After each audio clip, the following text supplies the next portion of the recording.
Sublevel Sympathy. The city of Argentis was built on a lie. From the pristine, cloud-piercing spires of the apex pinnacle, the lie was beautiful. It was a sky of perfect, synthesized blue, projected onto a dome that shielded its inhabitants from the toxic gray reality. It was air that tasted of nothing, scrubbed clean of the world's decay. It was a life of seamless, algorithm-driven comfort, where every need was anticipated and every imperfection was erased. Elian had lived inside that beautiful lie for all of his 20 years. As a data auditor for Apex Consolidated, the monolithic corporation that was both city and government, his job was to maintain the lie's integrity. He spent his days in a silent, white room, his consciousness adrift in streams of pure data, hunting for anomalies, inefficiencies, and rounding errors in the city's master operating system. He was a digital ghost, ensuring the perfect, silent function of the machine. His world ended not with a bang, but with a stray data packet. It was a file flagged for archival, buried deep in a server partition meant for structural planning. The file was titled, Substratum Decommissioning, Sector Gamma to Theta. Curiosity was an inefficiency, a flaw his training should have eradicated, but he opened it anyway. The contents were cold, clinical, and utterly monstrous. It was a cost-benefit analysis. Apex planned to clear out the city's lowest, forgotten levels, the old foundation sectors, to install a new generation of geothermal energy conduits. The report spoke of unregistered biomass, structural impediments, and sanitation protocols. Elian stared at the numbers, the cold calculus of profit. The unregistered biomass was people. Thousands of them, living in the dark, forgotten underbelly of the city. The sanitation protocol was their extermination. A wave of nausea, a messy and profoundly human reaction, washed over him.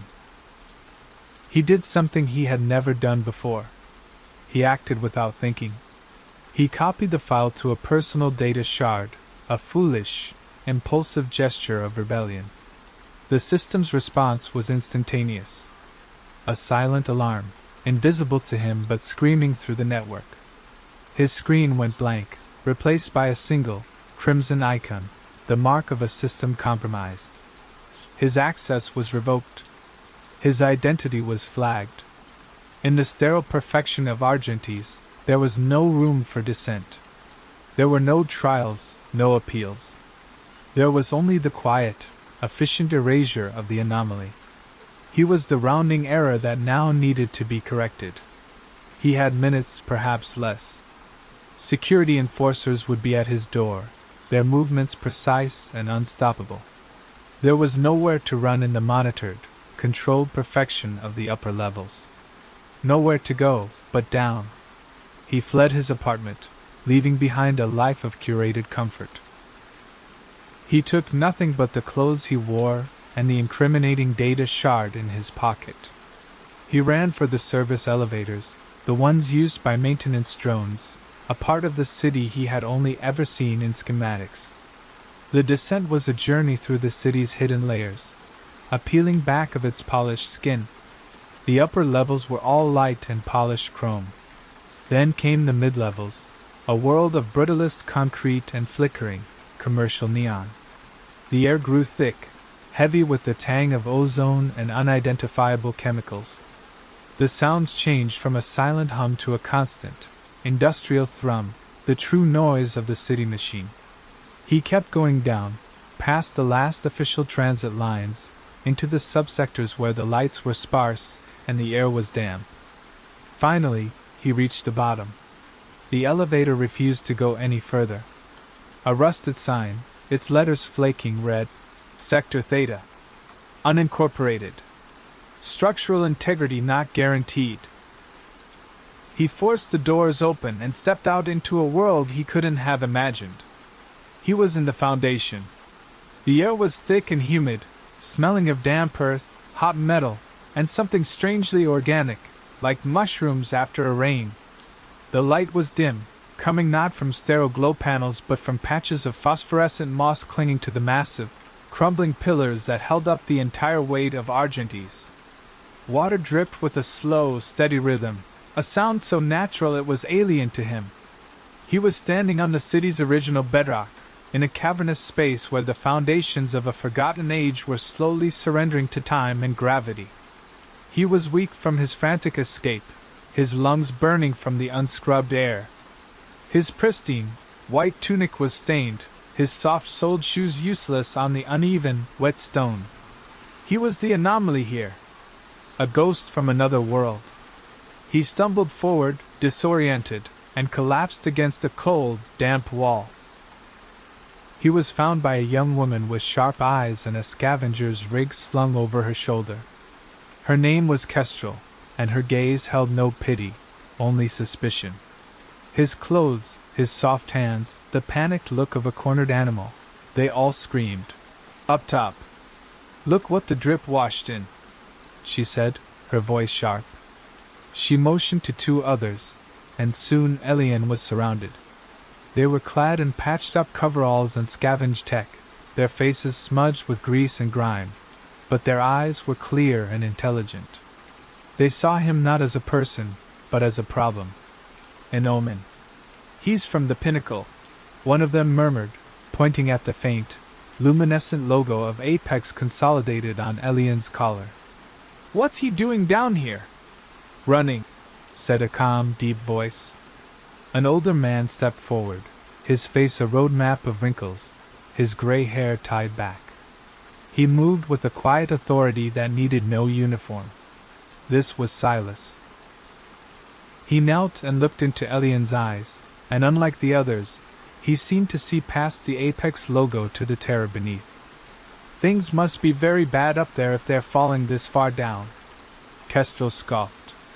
"Or he's a spy. A scout for the enforcers." "A scout doesn't look like he's about to have his heart give out," Silas said gently. He offered Elian a metal cup of water. It tasted of metal and minerals, but it was the most real thing Elian had felt in his life. "We will give him shelter. For now. We will learn his story. Everyone deserves that much." Kestrel glared, but she didn't argue. Silas's word was law here, a law built not on enforcement, but on respect.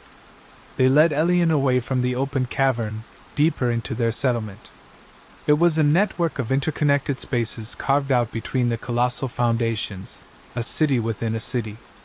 Homes were built from scavenged shipping containers and sheets of corrugated metal. Wires snaked everywhere, drawing power from geothermal vents, channeling it to repurposed lights, water purifiers, and computer terminals. They took the data shard from him, of course.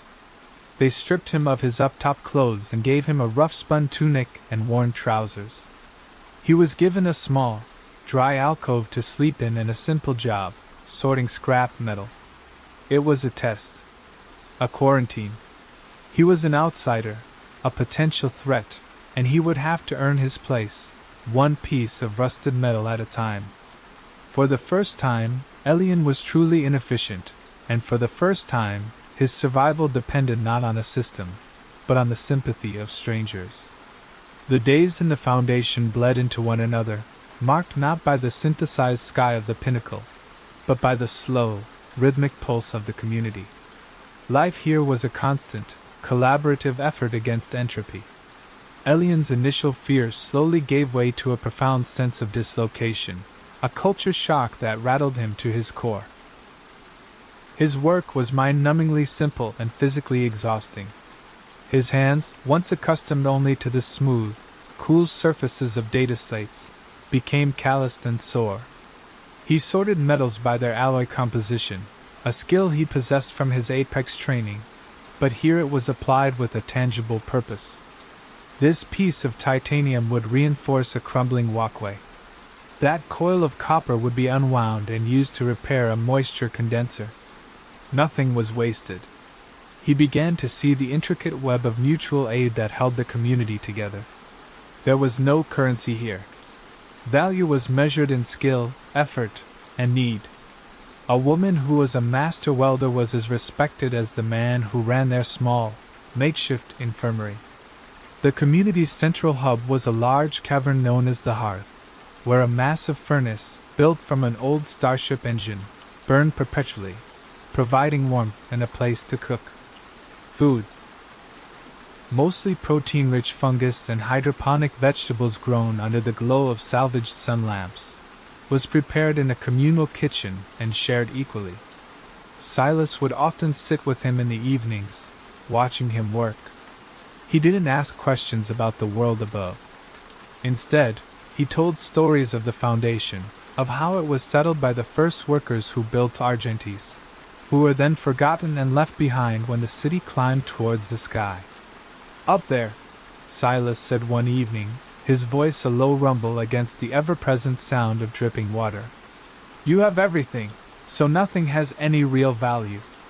You live in a cage of comfort, and you forget what your hands are for. Down here, we have almost nothing. And because of that, everything is precious. A clean liter of water. A working light. A helping hand. Especially each other." Elian began to understand. In the pinnacle, humanity was an inefficiency to be managed. Here, it was the only resource that truly mattered.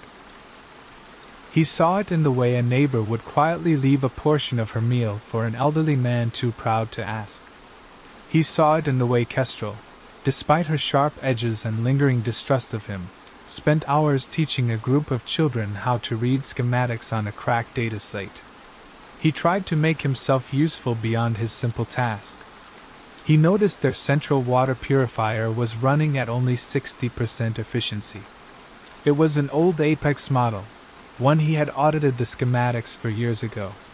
He spent 2 days meticulously cleaning its filters and recalibrating its pressure valves, using tools he had to borrow from the community workshop. Kestrel watched him the entire time, her arms crossed, expecting him to fail. When he finished, the purifier hummed to life with a new, healthier sound. The flow of clean water increased significantly. Kestrel checked the output monitor, her eyes widening slightly.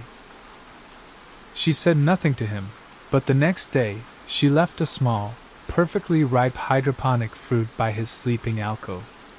It was a gesture of grudging respect, and it meant more to Elian than any performance bonus he had ever received from Apex. He slowly began to shed his old self. He learned the names of the glowing mosses. Some were good for light, others could be made into a soothing balm for cuts. He learned the rhythms of the great city above, the deep, groaning sounds that meant the maglev trains were running, the vibrations that signaled a shift change in the factories miles above their heads. He even found a use for his old skills. He helped the community's archivist, an old woman who kept their history on salvaged storage devices, to recover data from corrupted drives. He showed them how to create a more efficient, decentralized network for their internal communications, making it less vulnerable to power outages. He was no longer auditing data. He was using it to preserve a culture, to strengthen a community. One night, Silas took him to the deepest part of the foundation, a place they called the First Stone. It was the very bedrock of the city, and on it, generations of inhabitants had carved their names. "We are the roots of this city," Silas said, his voice echoing in the vast, quiet space. "The people up there, in their sterile towers, they think they live on nothing but chrome and ambition. They forget that for a tree to reach the sky, it must have roots deep in the earth. They have forgotten us. But we remember them. We feel their wake every day." Looking at the thousands of names carved into the stone, Elian felt a profound sense of connection, of history. He had lived his entire life in a place without a past, a city that constantly overrode itself. Here, in the crumbling darkness, was a history that was alive and breathing. The lie he had fled from was the belief that he was self-sufficient, an individual unit in a perfect system. The truth he was discovering was that he was part of something, a single thread in a tapestry he was only just beginning to see. He had come here seeking refuge, a place to hide. But instead, he was finding a home. The fragile piece of the foundation was shattered by a low, persistent hum that wasn't part of the normal symphony of the deep city. It was a new sound, a methodical, drilling vibration that resonated through the bedrock. Long-range sensors, salvaged and meticulously maintained by Kestrel, confirmed their fears. The energy signatures were unmistakable, deep-core drills, the kind used for foundation laying. They were coming from the sectors directly above. Elian's heart went cold. He brought the data shard he had escaped with to Silas and Kestrel. He had helped them decrypt it weeks ago, but its contents had seemed like a distant, abstract threat. Now, it was a death sentence. Decommissioning. Kestrel read the word from the screen, her voice tight with fury. That's what they call it. Like we're a broken piece of tech. Panic rippled through the community as the news spread. The vibrations grew stronger each day, a constant reminder of the approaching doom. Council meetings in the hearth became tense, desperate affairs. Some argued for fleeing, for taking their chances in the unmapped, unstable tunnels that snaked even deeper into the planet's crust. Others, filled with a defiant rage, spoke of fighting back, of setting traps and ambushing the Apex crews, a suicidal gesture against the corporation's military-grade enforcers. Elian watched the arguments, the fear threatening to tear apart the very community that had saved him. He saw the faces of the children who had learned to read from Kestrel, the old woman who guarded their history, the medic who could set a bone with nothing but scavenged splints and gentle hands. These were not unregistered biomass. They were his people now. And he understood that they could not fight Apex on Apex's terms. Violence and force were the language of the upper city.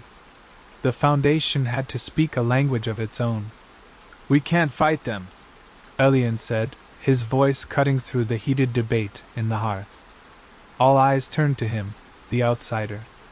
"But we can make them see us. We can make them hear us." "With what?" Kestrel shot back. "They don't listen to anything but the sound of credits. We won't use words," Elian explained, his mind, once used to navigating complex data systems, now seeing the entire city as one interconnected machine. "We'll use their own infrastructure against them. We won't cause damage. We won't cause a blackout. We'll create a glitch, an anomaly so widespread, so unexplainable, that they can't ignore it. We will make the city itself speak for us." His plan was audacious, born from his intimate knowledge of Apex's systems and the Foundation's scavenged ingenuity. They would not try to hack the corporate data streams. Those were too well defended. Instead, they would target the city's fundamental utilities, power and water. First, the power. The Foundation drew its energy from raw geothermal taps that Apex considered too inefficient to use.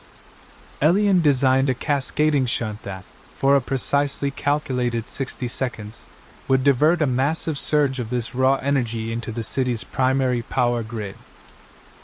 It wasn't enough to overload the system, but it would create a city-wide voltage fluctuation, a brownout, that would cause every light in Argentis, from the pinnacle to the mid-level slums, to flicker in a specific, rhythmic pattern.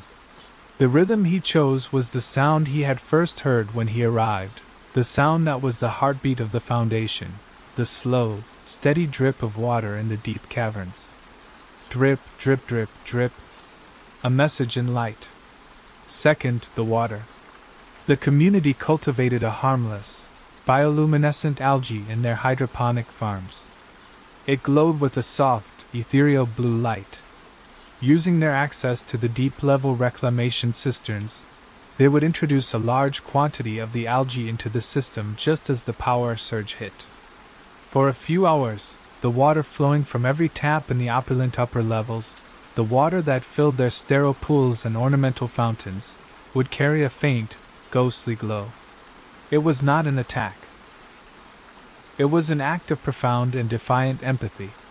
It was the Foundation reaching out and touching every single inhabitant of the city, making its presence known not with a roar of anger, but with a whisper of existence. We are here. We have a heartbeat. We are the water you drink and the ground you stand on. You cannot erase us. The community rallied behind the plan.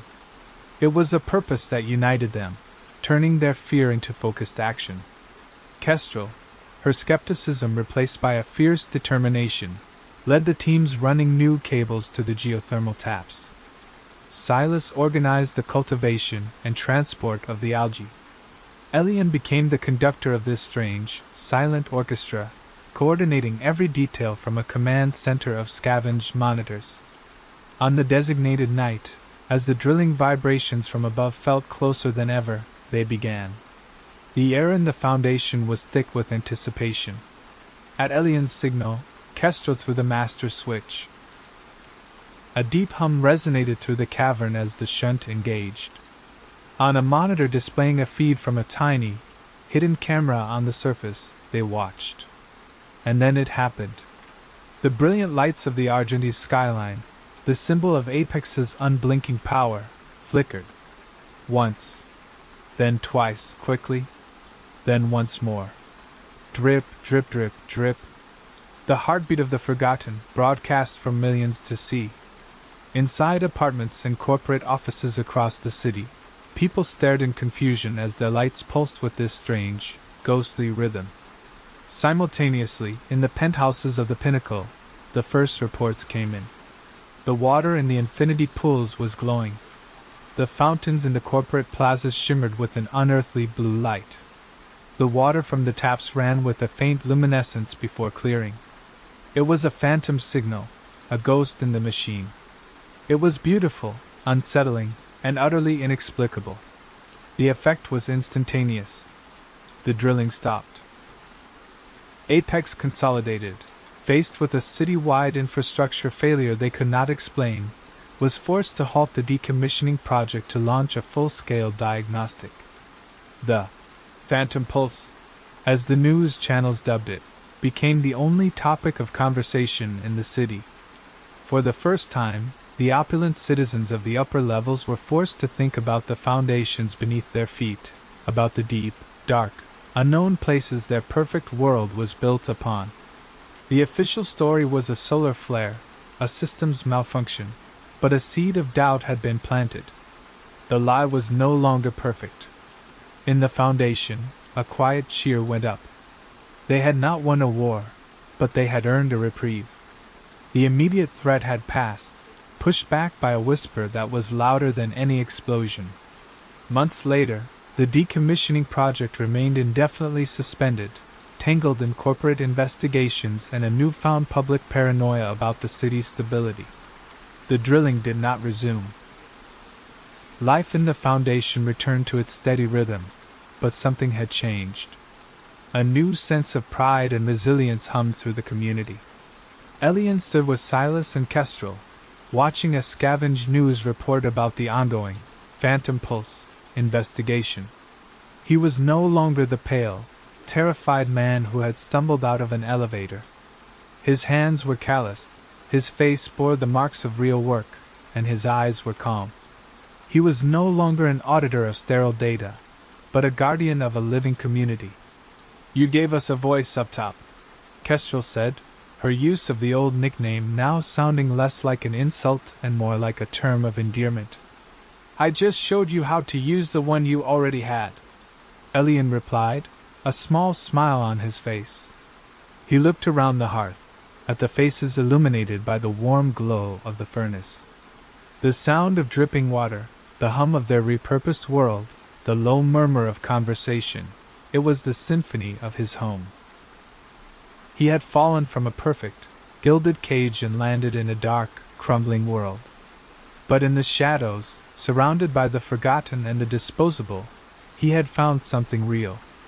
He had found a purpose, a community, and a profound sense of belonging he had never known was possible. He had discovered a sympathy that couldn't be quantified or coded, a humanity that thrived not in the light, but in the deep, resilient roots of the world.